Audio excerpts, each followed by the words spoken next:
Hello, કેમ છો dear student? સ્વાગત કરું છું તમારું પેન્ટેડ લર્નિંગમાં. ડિયર સ્ટુડન્ટ્સ, આજના લેક્ચરની અંદર આપણે જોરદાર જબરદસ્ત સમજવાના છીએ કે ગણિતનું કેવી રીતના આપણે પાયો મજબૂત કરી શકીએ.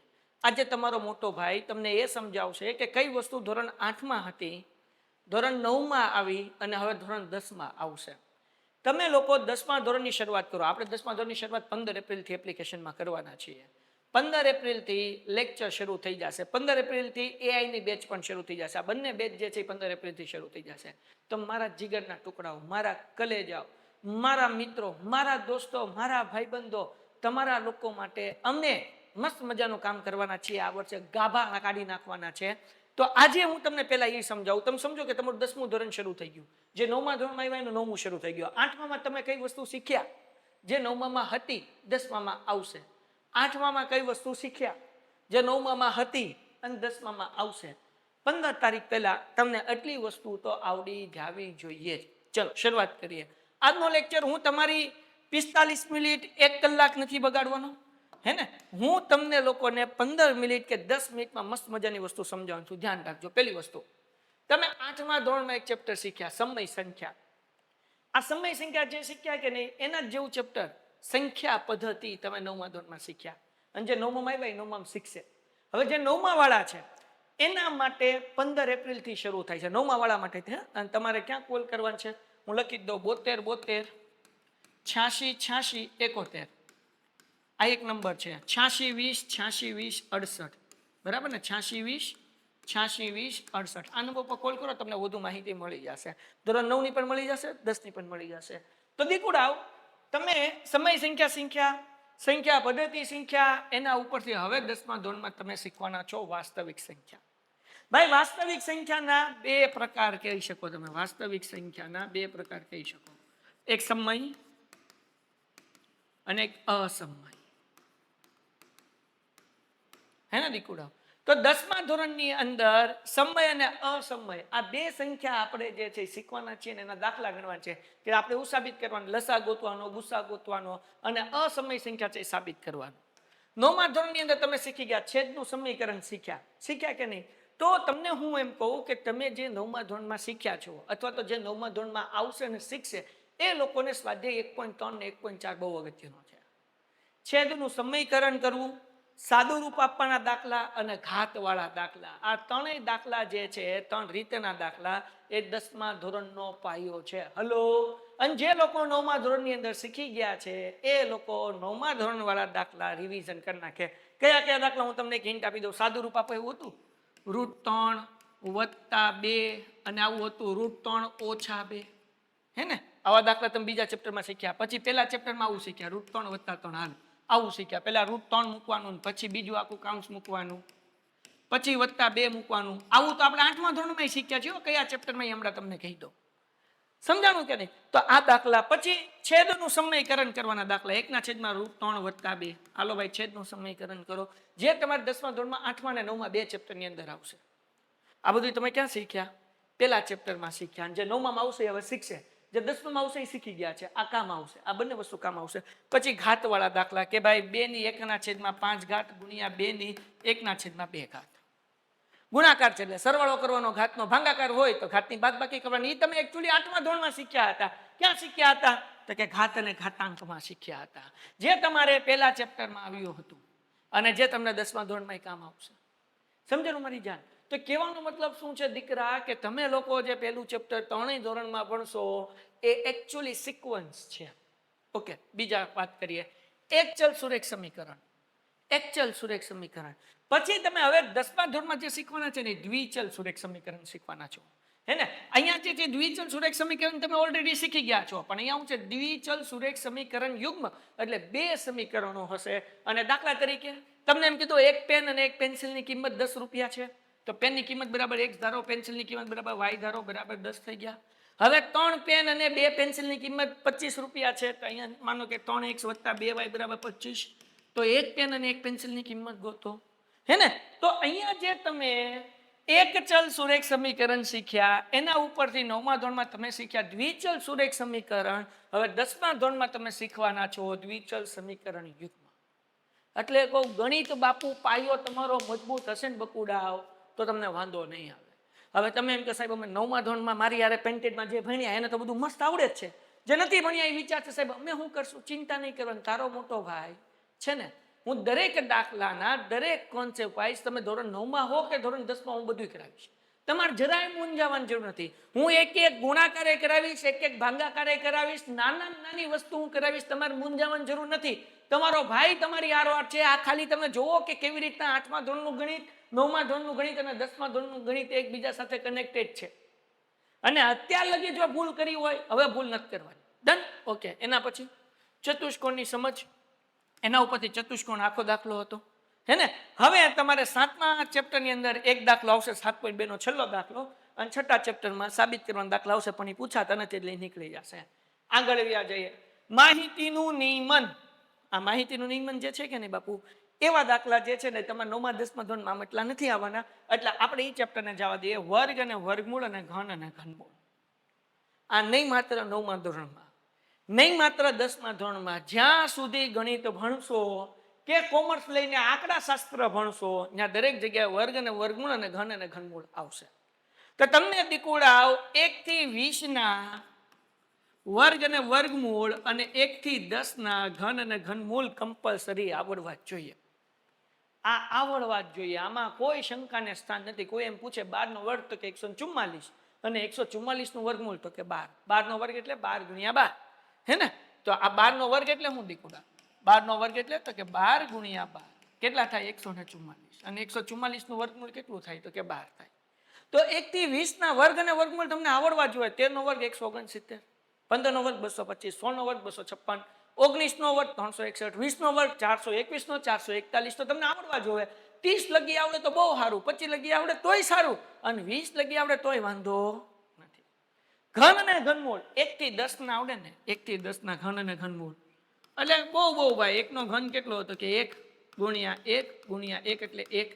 2 નો ઘન કેટલો ભાઈ તો 2 દુ 4 દુ 8, અને 8 નું ઘનમૂળ કેટલું થાય 2 થાય. 1 થી 10 ના ઘન અને ઘનમૂળ, 1 થી 20 ના વર્ગ અને વર્ગમૂળ એ તમને આવડવું જોઈએ. જ્યાં લગી આંકડા શાસ્ત્ર ભણશો કે ગણિત ભણશો તમને આવશે ને આવશે. એના પછી રાશિની તુલના, જે આગળ તમને ક્યાંય આવવા નથી, પણ કોમ્પિટિટિવ એક્ઝામની અંદર તમે અગર ધોરણ 10 પછી ધોરણ 12 પછીની સરકારી નોકરીની એક્ઝામ આપો છો તો એમાં રાશિની તુલના આવશે. ધેન આફ્ટર બેઝિક પદાવલી અને નિત્યસમ. નિત્યસમનો ઉપયોગ તમે જે છે બહુપદીમાં તમે 9મા ધોરણમાં શીખી ગયા છો ને, જે આવશે એ શીખવાના છે, અને 10મા ધોરણમાંય આવશે. નિત્યસમ 10મા ધોરણમાં 2 ચેપ્ટરની અંદર મોટા ભાગે તમે આવશે, જે તમે ઓલરેડી 9મા ધોરણમાં શીખી ગયા છે. એક બીજું ચેપ્ટરમાં આવશે, એક ચોથા ચેપ્ટરમાં આવશે, અને બાકી ઘણા બધા ચેપ્ટરની અંદર સમની અંદર આવશે. સમજાણું? 7મા ચેપ્ટરમાં તમને આવે, બરાબર, તો 8મા ચેપ્ટરમાં આવે, બાકી ઘણા બધા ચેપ્ટરની અંદર આવશે. એના કોન્સેપ્ટ આવશે બધા હે ને. a વત્તા b વર્ગ તમે શીખ્યા તો a વર્ગ વત્તા 2ab વત્તા b વર્ગ હે ને. a વર્ગ ઓછા b વર્ગ હોય તો શું કરવાનું, એક માઇનસ વાળું કાઉન્સ મૂકવાનું, એક પ્લસ વાળું કાઉન્સ મૂકવાનું. તો જે નિત્યસમના સૂત્ર તમે બીજા ચેપ્ટરમાં શીખી ગયા છો 9મા ધોરણમાં, જ્યાં લગી ગણિત અને આંકડા શાસ્ત્ર ભણશો, હું 2 વિષય બોલું છું, બંનેની અંદર કામ આવશે. સમજલા? હળ ઉજી ટપો પડ્યો હે ને. તો इसको छोड़ने का नहीं, બરાબર ને, इसको छोड़ने का નહીં. 8મા ધોરણથી આવડે. જો 8મા ધોરણના જે કોન્સેપ્ટ છે ને એ જ 9મા ધોરણમાં રિપીટ થાય, અમુક વધે, અને 10મા ધોરણમાં તો વધતું જ નથી. જે 9મા ધોરણનું છે ને એ જ 10માં આવે, 10માં વધતું નથી. બોલો એના કરતા સારું શું હોય. એના પછી માપન જે છે એ તમારે વિજ્ઞાનની અંદર કોન્સેપ્ટ આવી જશે. આમાં ક્યાંય 9મા 10માં નહીં આવે. ઘાત અને ઘાતાંક.